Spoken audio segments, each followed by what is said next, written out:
মা ঘরে রান্না করছিল। এমন সময় ছেলে এসে মাকে একটা চিরকুট ধরিয়ে দিল, বললো মা তোমাকে একটা বিল দিলাম, বিলটা পরিশোধ করো। মা বললো যাও তো, আমি কাজ করছি। বলছে না মা, তোমাকে একটা বিল দিলাম, বিলটা পরিশোধ করো।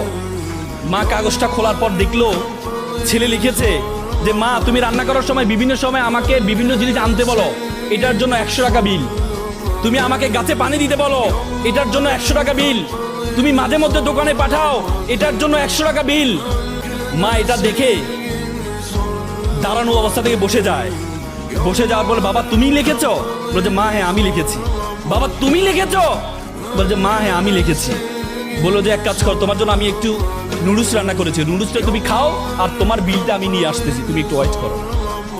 মা একটা কলম নিয়ে সে কাগজের বিপরীত পাঠে লিখলো, বাবা 9 মাস তোমাকে পেটে ধারণ করেছিলাম, জীবনে এত কষ্ট, টানা 9টা মাস তোমাকে আমি বহন করেছি।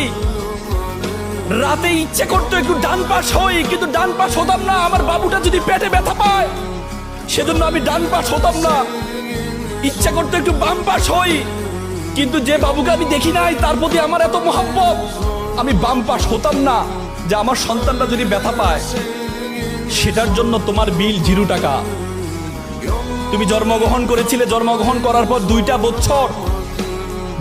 বছর যে পরিমাণ ঘুম ভেঙেছে আমার, যে পরিমাণ প্রায় 6 মাস টানা, 6 মাস পরিমাণ ঘুম আমি ঘুমাই নাই আমার সন্তানের জন্য, সেটার জন্য বিল 0 টাকা। তুমি পিঠা পছন্দ করতা, ওই দিন পিঠা রান্না করেছিলাম তোমার জন্য, পরিবারের সকলে পিঠা খেয়েছে। সর্বশেষ একটি পোড়া পিঠা ছিল, সারাদিন কিছু খাইনি, চিন্তা করেছিলাম পিঠাটা খাবো।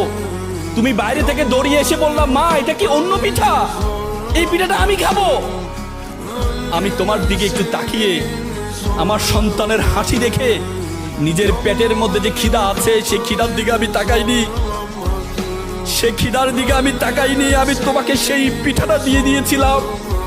তুমি খাচ্ছ, আমার অন্তরের যে বাসনা, অন্তরের যে ভালোবাসা আমি প্রকাশ করতে পারিনি, সেই বিলের জন্য তোমার জন্য 0 টাকা। সন্তানকে যখন দেয়া হলো, সন্তান এটা দেখে মাকে জড়িয়ে ধরে কান্না করে বলল মা তোমার কাছ থেকে কোনো বিল আমি চাই না। চুমু খেয়ে ছেলে কান্না করে দিয়েছিল।